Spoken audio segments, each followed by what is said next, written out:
कल यहाँ मऊगंज जिले में के प्रभारी मंत्री जा रहे हैं और RDSS योजना जो केंद्र सरकार की 100% पोषित योजना है, उसके एक सब स्टेशन का उद्घाटन है। तो इस सिलसिले में मेरे कल के कार्यक्रम में मऊगंज जिले में बने हुए हैं, इस वजह से त्योंतर नहीं जा पाऊंगा। अभी हाल ही में आपका एक बयान दिया हुआ सामने आ रहा है जिसमें आप कहते हुए नजर आ रहे हैं कि मुझे निमंत्रण नहीं मिला, और पिछले कई दिनों से ये जो बयानबाजी का दौर चल रहा है त्योंतर विधायक और ये तमाम घटनाक्रम। हाँ, तो अभी तो ये बात सही है कि उस कार्यक्रम की जानकारी हमको विधायक के द्वारा नहीं दी गई है, पर मूल कारण तो हमें मऊगंज में रहना है, इस वजह से त्योंतर नहीं जा पाएंगे। बयानबाजी, मैंने तो कोई बयानबाजी की नहीं। श्रीनिवास तिवारी जी के उपस्थिति में उनके समर्थक नारा लगाते थे या दादा न हो दयु आए, वोट न देवे तऊ आए, और मैंने केवल इतना ही कहा कि ये दादा न हो दयु आए, वोट न देवे तऊ आए, माने दयु के राज्य रहा जब, तो एक टोकरी माटी नहीं डाली, इस दयु के जमाने में नहीं डाली है। आज हमारा ठोक कहाँ से गड्ढा हो जाते तो अखबार वाले दिखावत के इनसे, इतना मेरा भाषण था। तो श्रीनिवास तिवारी जी इस नारे को सुनकर के कि दादा न हो दयु आए, वोट न देवे तऊ आए, इस नारे को सुनकर के गदगद हो जाते थे, लोग बताते हैं।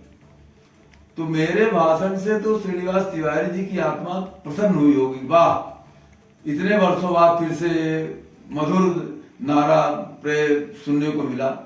और ये जो हमारा विरोध, इस नारे का जिन लोगों ने विरोध किया है, जो उनके जमाने में नारा ये यही लोग लगाते थे, तो श्रीनिवास तिवारी की आत्मा दुखित हुई होगी कि इतना बढ़िया हमारे प्रिय नारे को का ये लोग विरोध कर रहे हैं। तो इसलिए ये बयानबाजियों का कोई मतलब नहीं है।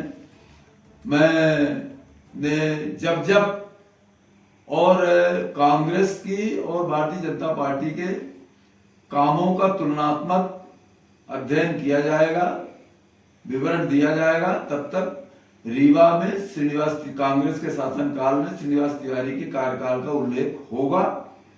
ये हम लोग 93 से कहते आए हैं, अभी तक कह रहे हैं। हमारे चाहे कैलाश जोशी जी रहे हों, चाहे सुंदरलाल पटवा जी रहे हों, और चाहे हमारे प्रदेश अध्यक्ष VD शर्मा जी रहे हों, सब लोगों ने उनके शासनकाल, उनके कार्यकाल के समय के रीवा की दुर्गति का उल्लेख अपने भाषणों में करते आए हैं।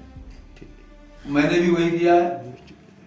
और जो लोग ये कहते हैं कि दिवंगत हो गए हैं इसलिए अब उसकी चर्चा नहीं होनी चाहिए, तो मैं उनसे केवल इतना कहना चाहता हूं कि जवाहरलाल नेहरू जी भी दिवंगत हो गए हैं, तो क्या मुद्रा कांड की चर्चा बंद हो जानी चाहिए? इंदिरा गांधी भी दिवंगत हो गई हैं, तो क्या इमरजेंसी की चर्चा अब हमें नहीं करनी चाहिए? राजीव गांधी दिवंगत हो गए हैं, तो क्या सिखों का नरसंहार और बोफोर्स कांड की चर्चा हमको नहीं करनी चाहिए? नरसिम्हा राव जी भी दिवंगत हो गए हैं, तो क्या उन्होंने जो अपनी सरकार बचाने के लिए विधायकों की सांसदों को पैसे दिए, क्या उसकी चर्चा बंद हो जाएगी या कि नहीं होनी चाहिए? तो ये तर्क कुतर्क है कि जो आदमी अब इस दुनिया में नहीं है, उसके बारे में, उसके बुरे कार्यों की चर्चा नहीं होनी। उनका आशय तो ये है कि उसके श्रीनिवास तिवारी के बुरे कार्यों की चर्चा मत करो।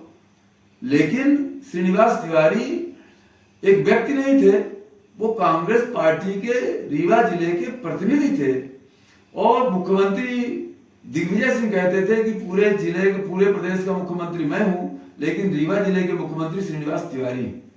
इसलिए श्रीनिवास तिवारी के कार्यों की आलोचना होगी और मेरे जैसे लोग करेंगे। कांग्रेस की सरकार की आलोचना है, अकेले वो श्रीनिवास तिवारी की व्यक्तिगत आलोचना नहीं है। श्रीनिवास तिवारी की जिम्मेवारी थी इस जिले को गड्ढों से काटने की। श्रीनिवास तिवारी की जिम्मेदारी थी हर घर को 24 घंटे बिजली देने की, लेकिन रीवा जिले में केवल एक घर, श्रीनिवास तिवारी के घर में 24 घंटे बिजली जलती थी, बाकी 4 घंटे से ज्यादा कहीं बिजली नहीं उपलब्ध होती थी। तो इसलिए ये भी कहना कि वो दिवंगत हो गए हैं इसलिए अब उनकी चर्चा नहीं होनी चाहिए, वो भी उनके जो विकास विरोधी कार्य हैं, अत्याचारी जो कार्य है, लोगों को प्रताड़ित करने का जो उनका कार्य रहा है, उस पर पर्दा डालने का काम ये कर रहे हैं। हमारे भारतीय जनता पार्टी के हजारों हजार कार्यकर्ताओं के ऊपर झूठे मुकदमे चले, मेरे ऊपर डंडी और लाठियां चली, का जबरन मुलजिम बनाया गया, जाने का प्रयास किया गया, तो उस समय हम लोगों के ऊपर लाठियां चली हैं। कितने कार्यकर्ताओं की का कहूं, नागेंद्र सिंह जी का सिटी कैबिनेट चलने नहीं दिया गया, उसको बंद करना पड़ा। और जब कैलाश जोशी जी आए तब जाकर के 2003 में सिटी कैबिनेट शुरू हुआ था। तो बड़े कार्यकर्ता नेता से लेकर के छोटे से छोटे कार्यकर्ताओं को तंग करने का, परेशान करने का भारतीय जनता पार्टी के लोगों का काम किया गया है। आम जनता को तंग करने किया है उन्होंने। तो इस वजह से उनके ये जो दिवंगत का बताने का प्रयास कर रहे हैं कि दिवंगत हो गए इसलिए चर्चा नहीं होनी चाहिए, उनके द्वारा किए गए जन विरोधी कार्यों पर ये पर्दा डालने का काम कर रहे हैं। लेकिन अभी भी सवाल ये है कि बाकी जो जितने जनप्रतिनिधि हैं सबको मुख्यमंत्री के कार्यक्रम का निमंत्रण मिला है, केवल अभय मिश्रा जो कांग्रेस विधायक है और आपको छोड़कर। तो ये क्या एक अपमान की तरह है आपका ना बुलाना? आप, हम कहते हैं आप व्यस्त हैं, आप जाएंगे नहीं जाएंगे वो तो अलग विषय है, लेकिन बुलावा तो आना चाहिए था। अब वो उनका काम है, उनको, ये तो उनकी समझ की बात है, हमारे समझ की थोड़ी है। हमारा पार्ट नहीं है, ये उनका पार्ट है, वो उनसे पूछिए उनसे। जी, आपका पुतला भी दहन किया गया, वो पुतला दहन करें, उनमें अगर हिम्मत है, अगर वो सत्य के रास्ते पर हैं, तो जहां कहें जिस चौराहे में चले मैं खड़ा हो जाऊंगा, मुझको जिंदा जला दे। पुतला क्यों जला रहे हैं? मुझको आए ना, मुझको जिंदा जलाए, मैं तर्क कर ले, बात कर ले, तथ्यों से अगर मैं कोई गलत हूं तो मुझको जिंदा जला दे। जी।